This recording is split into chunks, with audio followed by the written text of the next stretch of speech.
तो बिहार का राजनीति से कुछ यूं अनोखा नाता है। जो आता है वो खाता है और जो खाता है वही आता है। मैं आपको बता दूं, आपको याद होगा जब पशुपति पारस ने चिराग पासवान को धोखा दिया था, उनकी पार्टी तोड़ दी थी और यही चिराग पासवान फपक फपक के रो रहे थे और कह रहे थे कि उनके साथ धोखा हुआ है, उनके साथ अन्याय हुआ है और इसका न्याय हमारे एलजीपी के कार्यकर्ता और जनता करेगी। तब हमने ये सोचा भी नहीं था कि उनके ही कार्यकर्ता आज उनके ऊपर यह आरोप लगा रहे होंगे कि चिराग पासवान ने अपने सीटों को 30-30 करोड़ में बेच दिया है। नमस्कार, मेरा नाम रजत है और आप देख रहे हैं जनता जंक्शन। मैं आपको बता दूं कि एलजीपी ने अपने सभी 5 सीटों पे कैंडिडेटों का नाम घोषित कर दिया है, घोषणा कर दिया है कि कौन कहां से चुनाव लड़ने वाला है और इसके बाद उनके ही कार्यकर्ता में आक्रोश का माहौल है। मैं आपको बता दूं कि खगड़िया से उन्होंने टिकट दिया है राजेश वर्मा जी को, जो कि हेलीकॉप्टर से उतारे गए नेता हैं, यानी खगड़िया का ख उन्हें नहीं पता है। दूसरे नंबर पे है वैशाली का सीट, जहां से चुनाव लड़ रही हैं वीणा देवी। और वीणा देवी के बारे में मैं बता दूं कि पशुपति पारस के साथ इनकी पार्टी को तोड़ने का आरोप इन्होंने खुद वीणा देवी के ऊपर लगाया था और यह कहा था कि जिन जिन लोगों ने इनकी पार्टी तोड़ी है उनको ये सबक सिखाएंगे। लेकिन अब यह प्रतीत होता है कि सबक सिखाने का तरीका इनका थोड़ा कैजुअल निकला। इन्होंने सबक कुछ इस तरीके से सिखाया कि वैशाली से उन्हें टिकट थमा दिया। तीसरे नंबर पे हैं जमुई से अरुण भारती, जो इनके जीजा लगते हैं। और हाजीपुर से स्वयं महाराज खड़े हैं चिराग पासवान जी। और समस्तीपुर सीट, जो कि आजकल हॉट सीट बना हुआ है और यहां विवादों में घिरे नजर आ रहे हैं चिराग पासवान, इन्होंने यहां से टिकट दिया है सांभवी चौधरी को।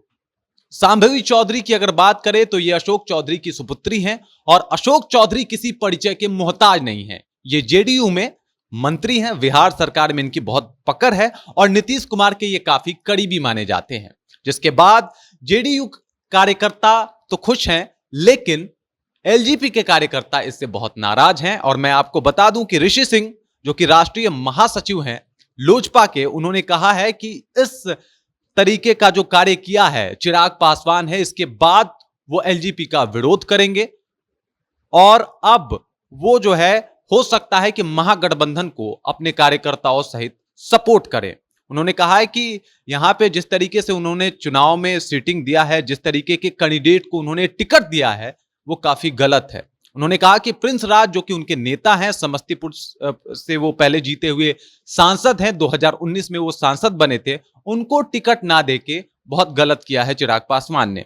उन्होंने कहा कि जितने भी काम है समस्तीपुर में वो रामचंद्र पासवान जी ने कराए हैं और उसके बाद, उनके निधन के बाद, उनके सुपुत्र प्रिंस राज ने आगे का वीरा उठाया और बहुत अच्छे से काम को आगे बढ़ाया। लेकिन उसके बाद भी उनको टिकट नहीं दिया गया, जिससे समस्तीपुर की जनता काफी उदास है, हताश है और यह सोच रही है कि आखिर ऐसा क्यों किया गया। इसके बाद विकास जी हैं, इन्होंने कहा है, विकास कुशवाहा, जो एलजीपी के नेता ही हैं, और इन्होंने कहा है कि हम भी विरोध करेंगे अगर इस तरीके से टिकट का बंटवारा हुआ और प्रिंस राज को टिकट नहीं दिया गया तो हम एनडीए का विरोध करेंगे, एनडीए के विरोध में मार्च निकालेंगे। इन्होंने बोला कि भाई हमें कोई बाहरी व्यक्ति नहीं चाहिए, हम लोकल को ही सपोर्ट करेंगे और खूब नारेबाजियां भी की। इसके बाद मैं आपको बता दूं कि मनोज पासवान है, जो मोसंड गांव के रहने वाले हैं, निवासी हैं और मोसंड पंचायत के ये अध्यक्ष भी हैं एलजीपी से। इन्होंने कहा है कि 30 करोड़ रुपए में टिकट बांटी गई है, 30-30 करोड़ रुपए लिए गए हैं। चिराग पासवान ने 30-30 करोड़ रुपया लिया है और उसके बाद टिकट दिया है। और जिस तरीके से नाराजगी अभी चल रही है लोजपा के कार्यकर्ताओं में, इससे तो यह देखने को मिल रहा है कि जो चिराग पासवान ईमानदारी के इतने दम भरते थे, उनके ही ईमानदारी पे प्रश्न चिन्ह खड़ा है। बाकी इसके ऊपर आप क्या सोचते हैं, कमेंट करके जरूर बताइएगा।